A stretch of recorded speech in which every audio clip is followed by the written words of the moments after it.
Hi guys, welcome back. So today's video is all about the best and the worst styles happening for the autumn winter seasons. There are so many gorgeous new bag arrivals happening right now, but there are also a lot of styles which I'm just not convinced have a lot of staying power. So I'm going to be rounding up what I consider to be the best bags to invest in right now, as well as those that you might want to stay away from. So I hope you guys enjoy this and let's get started.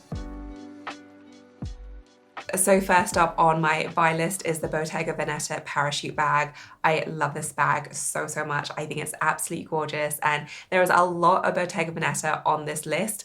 Not all of them on the positive list, but this one it definitely is, because for me it kind of encapsulates all that's good about Bottega. It has beautiful leather, it's very classic design, there's nothing too extreme about the design features. It looks to be very functional. It's a nice shoulder bag size as well, and I feel like we're going to see a lot of just normal regular size shoulder bags, nothing too huge, nothing too small, just like actually functional styles. I feel like this completely hits the nail on the head. Like, it wouldn't surprise me if this bag was around in 20 years time, because it just looks so utterly classic. The only thing I would say, which is a really big negative to it, is the price point. It's over £4,000, which is just an awful lot of money for a bag. And Bottega is one of those brands which is priced on the higher side anyway, but for a new style which isn't so tried and tested, it's simply a lot of money. That said, if you're a big Bottega fan, this for me is the style that I would pick. To be honest, if it was a bit less money, I would probably buy it tomorrow, but it is a lot of money, so that's definitely something you're going to want to keep in mind. But for me, this is probably the most classic looking new style from them I've seen in a while. I think it is absolutely gorgeous, comes a whole bunch of different colours, and this for me is just so beautiful and definitely worth considering. Next up is the Miu Miu Wander bag, and obviously I'm a little bit biased when it comes to this bag because I do own this myself, but I think this is a fantastic style. Miu Miu is definitely having a little bit of a moment currently, but I always feel like it's well deserved. You know, it's a bag brand that's been around for so long. In fact, it's not just a bag brand, it's just a general fashion house, but their bags, you know, they were really popular 15, 20 years ago, I'd say, and then they definitely faded out a little bit, but they've made a major comeback, and I think their designs are beautiful, and I've been so happy with mine so far. So this is their Wander style. They do have a few different styles with this kind of leather pattern, and this is their kind of mini hobo style, and this one comes in so many different sizes. So it definitely has that Goldilocks effect of a size for everyone. So I feel like no matter what your lifestyle, you'll find a size to suit you. This one is the size small. It also comes in a size smaller, which I imagine would be very many, because this style is pretty small. It also comes in 3 sizes above this as well. So there's the medium, the large, and an extra large. So depending on if you want like a full-on proper shoulder bag or just a mini style, again, there's something to suit everyone. The leather is really what makes this bag stand out though. It's incredibly soft, very plushy, and it's pretty new to me, but so far it's been wearing very well, and that's with absolutely no babying. You know, I've just not even been giving this bag a second thought. I have been looking it over after every wear, and I've literally, like, I've not seen anything wrong with it at all. And I do think it's going to wear well because of that pattern in the leather. It's just going to hide a lot of flaws, and I just think it's fantastic, especially because of how comfortable it is. It is the most lightweight bag, just light as air. You barely feel like you have anything on. And I've just been full on obsessed with mine. I absolutely love it. It also comes in a rainbow of colors as well. I went for the caramel one, but it literally comes in every possible color you could imagine. And for me, like, I just have been so in love with it. So definitely a great bag to look at if you are after a new style, especially for the autumn season. But to be honest, it's been pretty warm here and I've been wearing mine just fine. And yeah, definitely one of my favorite new bag arrivals recently. Next up are large suede bags. And I feel like this is the biggest trend that we're going to see for autumn winter. And suede is definitely one of those materials that we see year after year, a bit like raffia in summer. But usually I see kind of a mix of styles included, you know, a lot of mini bags, a lot of medium-sized bags.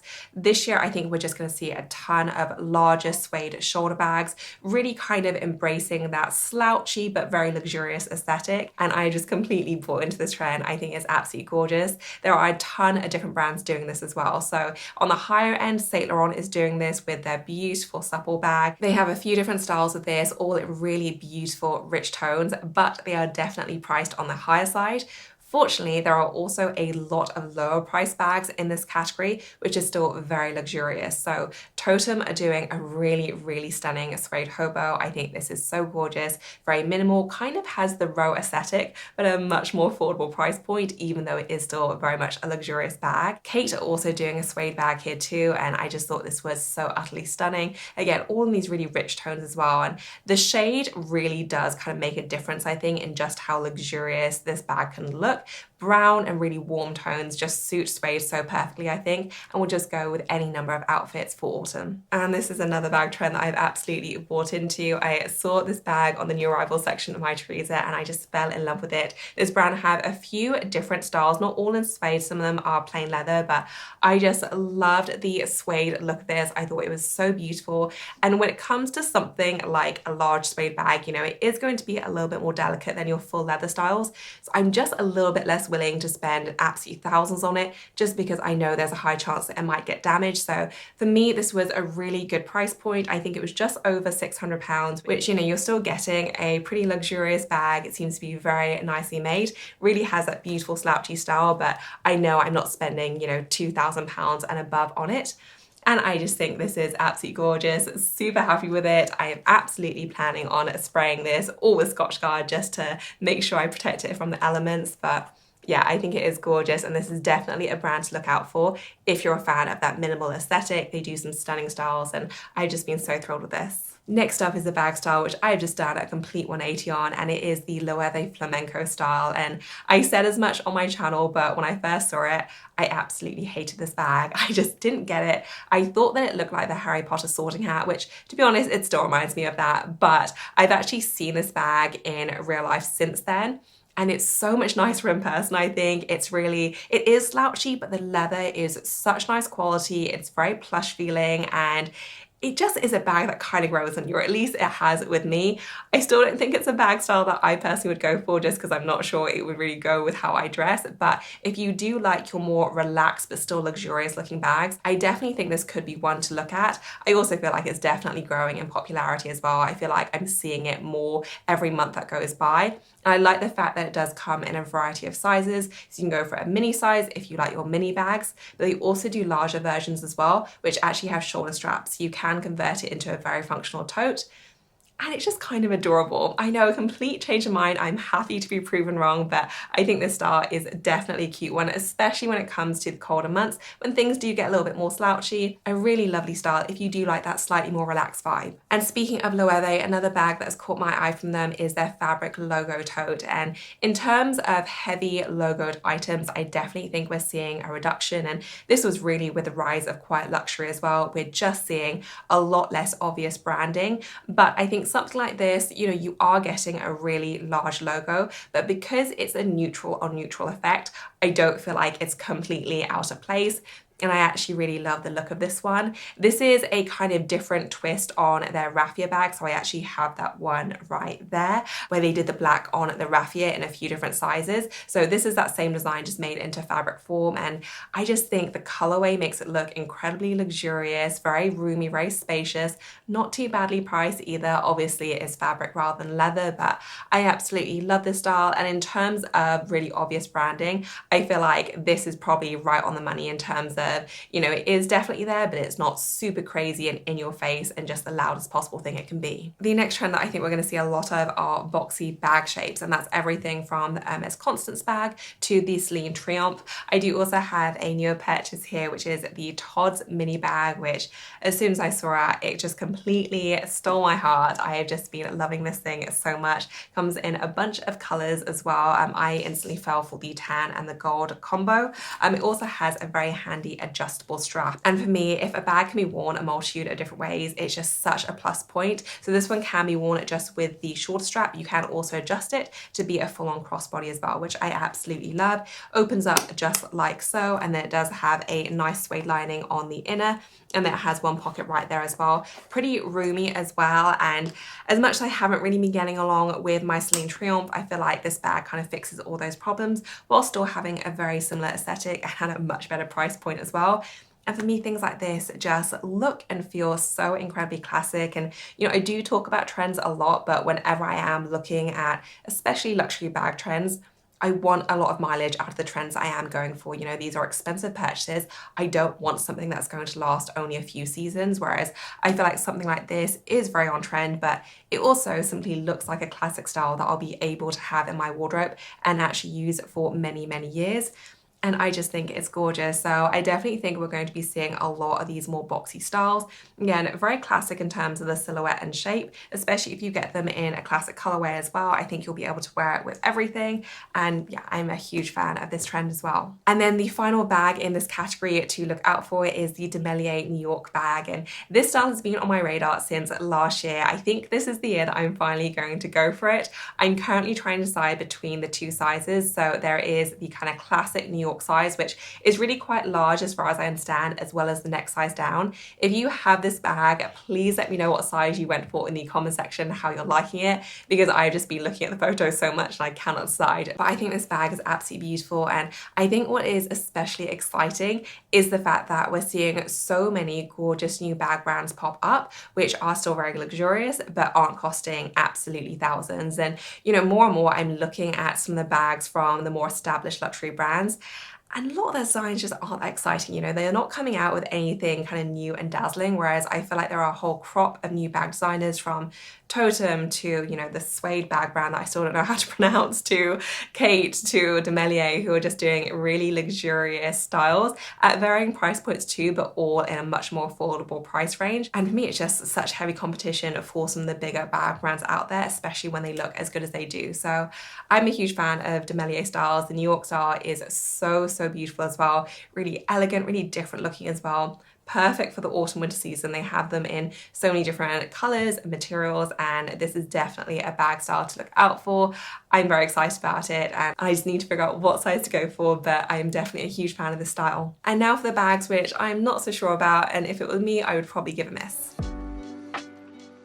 So first up in this category are Louis Vuitton's new monogram bags, and I'm not talking about every category here because for sure I absolutely think that there is a time and place for Louis Vuitton monogram. It is so unbelievably classic and I don't think that's going to ever change, but I feel like a lot of their new bag designs are kind of resting on their laurels a little bit. You know, I love a large tote bag. I think there will always be a place for the Neverfull. I absolutely still love mine, but so many of their new bag designs literally just look like the same old thing, and it looks like they hardly put any effort into the actual bag design, just stuck a monogram print on it and called it a day, which, considering the increasing bag prices and also the increased competition in the market, I just feel like they could do a little bit better.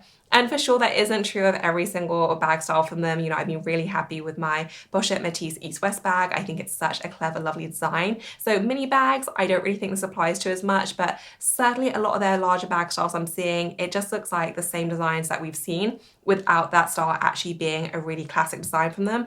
And again, it just looks like they stuck a monogram print on them. So especially with the move to more kind of quiet luxury, more refined luxury and less in-your-face logos, it just feels a little bit lazy and a little bit out of place. Next up are Valentino's new bag styles, and again, this is just like a whole category of their new release bags, which I'm just not so convinced about. For one, I don't really like the new logo that much. It kind of reminds me of a spaceship. I'm not really sure why, but it definitely has like space type vibes to it.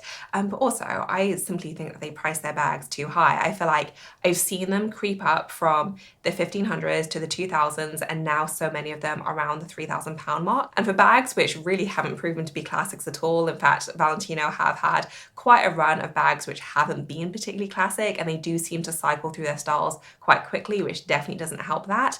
They're just priced too highly. Like, that is almost, you know, Dior, Chanel, more than Louis Vuitton at price levels. And I think there is something to be said for being self-aware enough with your pricing strategy to know that you just can't go in with really high price points when you don't have a history of really classic bags. Because essentially, you know, when I'm spending that much money on a bag, that's also what I'm paying for. You know, yes, I'm paying for the craftsmanship, but realistically, these bags don't cost that much money. A lot of what you're paying for is the marketing for sure and the general prestige of the house, but also just purchasing a bag which will hopefully see you through for many years, which their bags recently just simply haven't. So for me, I feel like Valentino either need to really kind of go in with a particular style and a logo, stop changing their logo as well, and then really just kind of settle on that particular bag style and make it super classic, and or they need to lower their prices as well. So I really haven't seen anything that's really been exciting to me from Valentino. I imagine they're going to cycle through these designs quite quickly as well, and I simply think they are priced too highly for what they are. The next bag that I would probably avoid is more of a general category, but it is drawstring chain bags, and a few different brands are doing these. So Loewe had the squeeze bag, I believe, which seems to take a lot of the design elements from the flamenco bag, but makes them just feel a little bit more trendy with that drawstring chain element.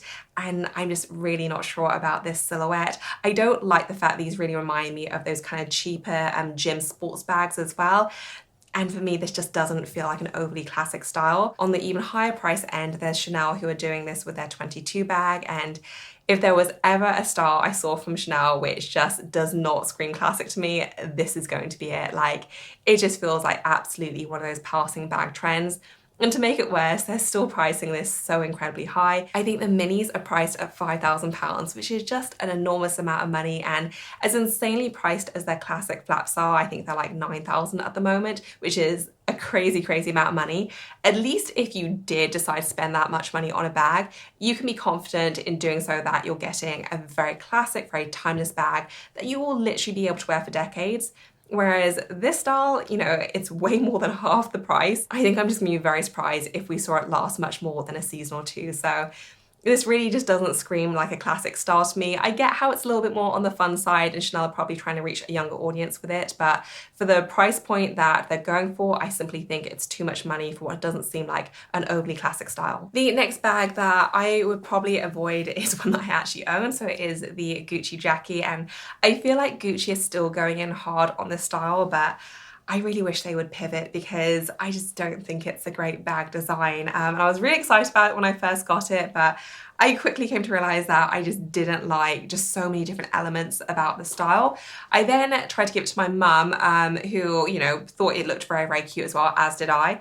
She actually gave the bag back to me, which I think probably tells you everything that you need to know. The fact that I literally just couldn't give this bag away, and you know, it's not that bad, but I just think it's kind of a funky bag design. So it isn't particularly roomy for what is a shoulder bag. You know, you do have a fair bit of height, but it's actually quite slim as well. So whilst you can stack things vertically, it's not the most practical to access or to actually put items in. But my biggest bugbear is with this strap, and the strap, to be honest, is what really sold this bag to me because I thought it was really clever that you could extend it to a longer strap, but it's not really overly functional as a crossbody style. Like, it just feels too big, too bulky, and I just don't think it looks particularly good as a crossbody.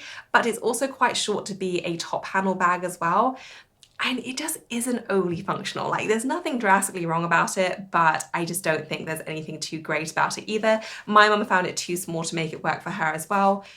And yeah, I'm just not a huge fan of this style. And they brought out so many different iterations of this bag, you know, mini versions, chain versions, all different kinds of styles, but yeah, I'm just not a huge fan of it. So this is not a bag style I can really recommend. I think Gucci have many other bags which are way better. You know, I love my mini Diana, I love my horsebit bag. They have so many gorgeous styles, but for me, this is definitely a little bit of a miss. And then last but not least, I have another Bottega Veneta style, and this is their sardine bag, which in terms of amusing bag names has got to be up there. Like, it's just an objectively funny name. I don't know why they settled on the sardine, but it's just funny. I do actually think this one is actually quite a nice style, but when looking at new bag styles, I absolutely take into account the price point, materials, longevity, all that kind of good stuff. And you know, this is a pricey bag. Bottega don't really do cheap bags, but this is at the £3,000 and above price mark, which for what is, I think, probably a more of a seasonal style is simply too much money. And I think we've seen in recent years Bottega really have a history of coming out with slightly quirkier bag designs which get really popular, are worn by a ton of celebrities, but then kind of fizzle out. And I am concerned that this bag might go that way as well. You know, they have a lot of very classic bag styles, and this bag definitely has elements of that. I actually really love the handle, but for me, you know, at that price point, it's simply too much for a bag style which might be seen as a little bit more seasonal. If you're a billionaire, obviously this doesn't matter, just go for what you like, but I definitely like to go into my bag purchases knowing that if I am going for a trendier style, it is priced on the lower end, or otherwise, if I am spending that level of money, I am getting something super classic, which I'm just not sure that this is. So that wraps up this video, guys. I hope you enjoyed it, you found it interesting. Let me know in the comment section if you agree or disagree with my takes. I would love to hear your thoughts. If you enjoyed the video, please give us a thumbs up. And as always, thank you so much for watching. I will see you in my next one. Bye, guys.